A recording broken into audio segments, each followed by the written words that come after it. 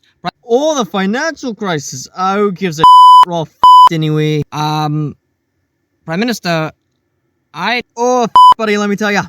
After the market crash, there weren't no coming back from that bud. Prime Minister, I really don't think you... Oh, Jesus, that was a kerfuffle, that one.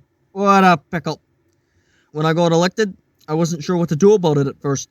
You know? But I got there in the end. I mean, I was sitting there just thinking, how do I fix the financial crisis? If people can't afford housing, then what do? So I came up with a solution. Just kill them. You can't be homeless if you're dead. Dude, what the hell? Euthanasia solves everything. Senator Brazier agrees with me, don't you, George? Prime Minister, are you a little intoxicated? Ah, And that's all the time we've got. Good night, everybody.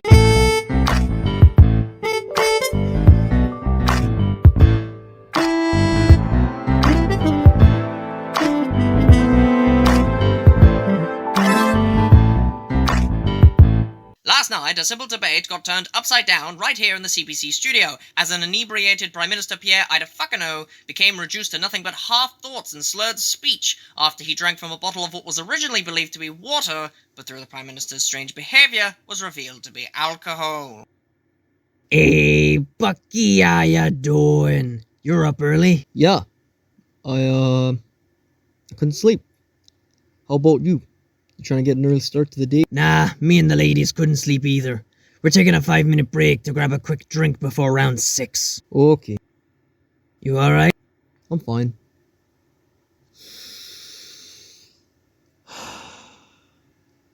No, I'm not. What's wrong, Buster? I'm worried. Worried about what? I'm worried about being re-elected. Don't worry, I'm sure you'll be re-elected. Besides, even if you don't, it won't matter. You've had a good run. No, that's the thing, Uncle Owen. It will matter. Where's that? Growing up, I always wanted to be like my dad. I mean, from the moment I was born, my dad was the Prime Minister of Canada. I grew up in this house. I still remember being 13 and my dad losing the election. It was strange having to leave 24 Sussex. At 13, I never really considered the possibility of my dad losing an election. To me, it was just 24 Sussex is where I live. It's my home. But then Mum comes in and tells me, my brothers and my sisters the bad news. We packed our bags and moved into a new home in Montreal. As a child, I always felt it was just expected of me to one day be Prime Minister. It was all I knew for the first decade of my life. I've never really thought of being anything else. And I don't want to be anything else. Nothing else matters to me. The only thing I want to be is Prime Minister. I can't lose this election. Pierre. The convoy protests in Ottawa continue as the anti-condom protesters refuse to back down. After the increase of truckers in Ontario spreading gonorrhea that they got from hookers in New York, the Canadian government mandated that all truckers going to Buffalo must wear condoms during sex with prostitutes. The mandate was met with resistance from cargo haulers across the province, and they've been on strike ever since. The truckers refuse to go back to work until the mandate has been lifted. We now go down to the streets of Ottawa to hear from one of the protesters. The Prime Minister's trying to tell us what to do like we're in communist China. This ain't China, bud. This is Canada. I don't have to wear protection if I don't wanna. So what if I get an infection? Don't hurt nobody but me. I ain't gonna let that mandate bother me none. I thought you dealt with the gonorrhea outbreak. So did I. Those fuckers. Why have they always got to be a pain in my ass? Well, looks like that problem's starting up again. Why do they have to be so selfish? Can't they see their actions are affecting other people? This is awful. No, it's perfect. What? Okay, the gonorrhea thing is bad, but this is a great opportunity. Great opportunity for what? STI clinics? Yes, but no, that's not what I'm on about. What I mean is, this is how I'm going to get the public back on my side. With gonorrhea? No, forget the gonorrhea. If I can stop the protests, then everyone will see that I can fix the country's problems and they'll vote for me. Pierre, I don't know about this. How you gonna do that? It's not like you can make them stop. Can't I? Crap. I have a bad feeling about this.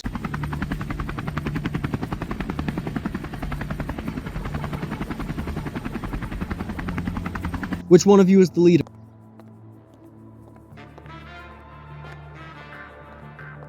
Good. What is your name, sir? Stu Smith, the fuck do you want, Skeet?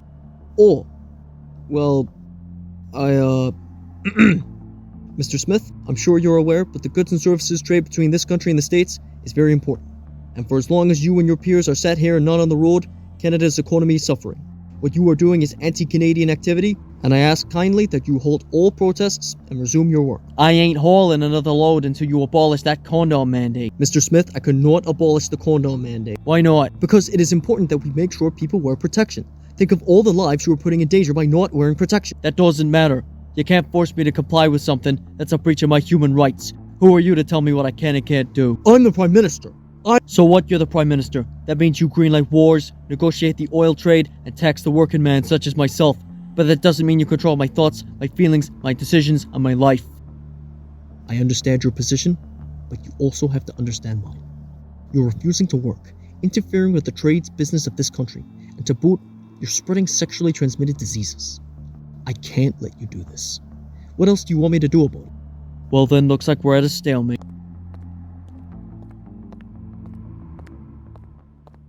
I guess we are. Mr. Black, Mr. White, call in the Ottawa Police Service, the Ontario Provincial Police, and the Royal Canadian Mounted Police. Have them deal with this. Hey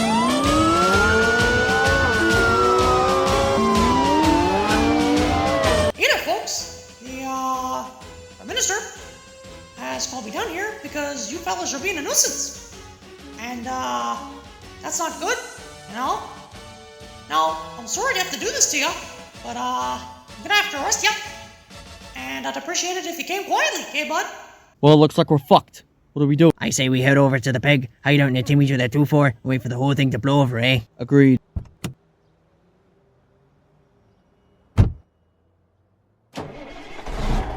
Hang on there, Mo. You can't just... The Commissioner's down! Go lethal! Oh shit. Ottawa was up in flames last night after the Prime Minister's attempts to quash the convoy protests failed. Off the bat, negotiations started hopeless as Prime Minister Ida Fucking only continued to further anger the anti-condom protesters rather than calm them. The heated debate accelerated into a high-speed chase in which the protesters tried to evade arrests by racing their 18-wheelers through the streets of Ottawa. The police gave pursuit, leading the chase to end badly for the protesters as one of the drivers crashed into a gas station, causing his death.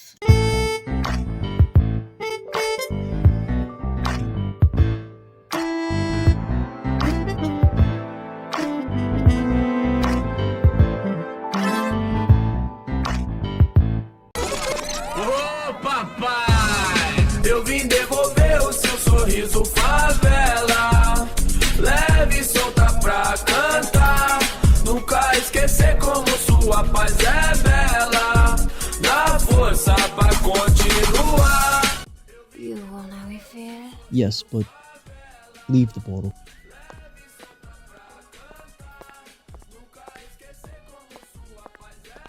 Hey, Bucky, how ya doing? Uncle Owen, it's good to see you. How have you been? Not great. I crashed my Lambo today. Do you think you could get me a new one? Of course, Uncle Owen. Thanks, Bucky. You're a real champ. Your father would be proud. You okay, Bucky? Not really, Uncle Owen. What's wrong? Is it the election? I'm trying, Uncle Owen. But nothing's working. I keep trying. But no matter what I do, I just fuck it up.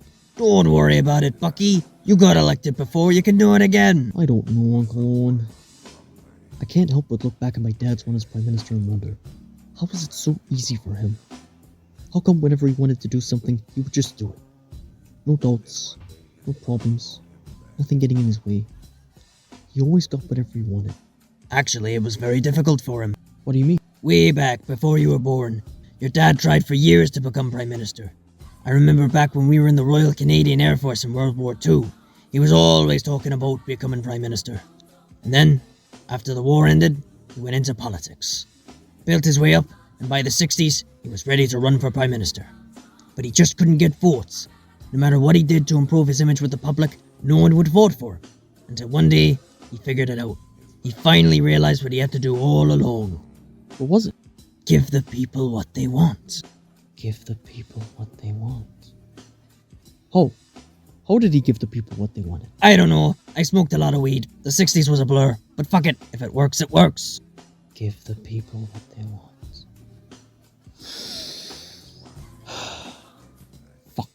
Hey, tell you what, I was just about to go to an Arabian Nights party. Wanna join? You know what, Uncle Owen? I do. Great, let's go. Oh wait, first we need to pregame. 12 shots of Crown Royal.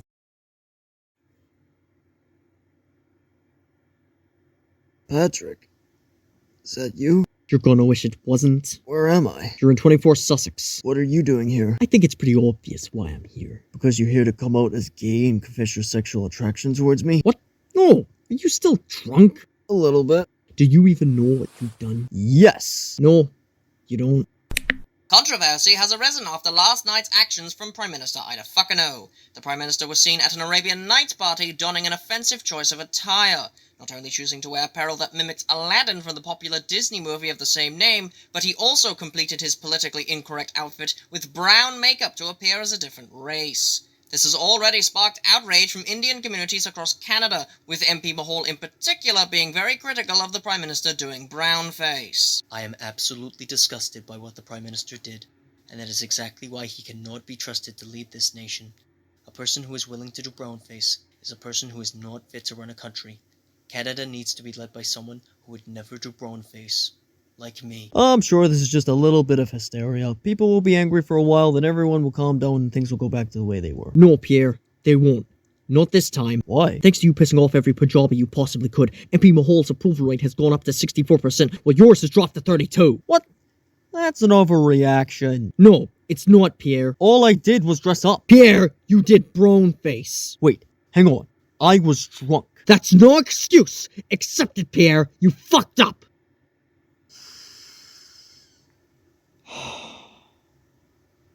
You're right. I fucked up. I made a bad decision, and it's my fault. But I don't know what you want me to do. Preferably, it would be better if you didn't do bullshit like this. Well, it's too late to take it back now. Then you better come up with a way to fix this. Oh, and you were there. Why didn't you stop him? Honestly, I just thought it was really funny. God, you are both two man-children. Give the people what they want. I know how to fix this. Oh. Yeah, seriously, how the fuck? The public are angry at me for doing brownface, right? Meaning? Meaning, all we've got to do is give them a reason to like me. And how are you gonna do that? I'll get a celebrity endorsement. You gotta be kidding me. Fuck it. I haven't got any better ideas. Who do you have in mind? Ryan Reynolds. That's gonna be a problem. Why? He's not available right now. Why not? He can just quickly fly in from California. I'm sure his agent will understand. He's not in California right now. Where is he? He's in Nevada. Why is he in Nevada? He's being held. In Area 51. Oh, shit. Get the president on the phone. We're going to Area 51.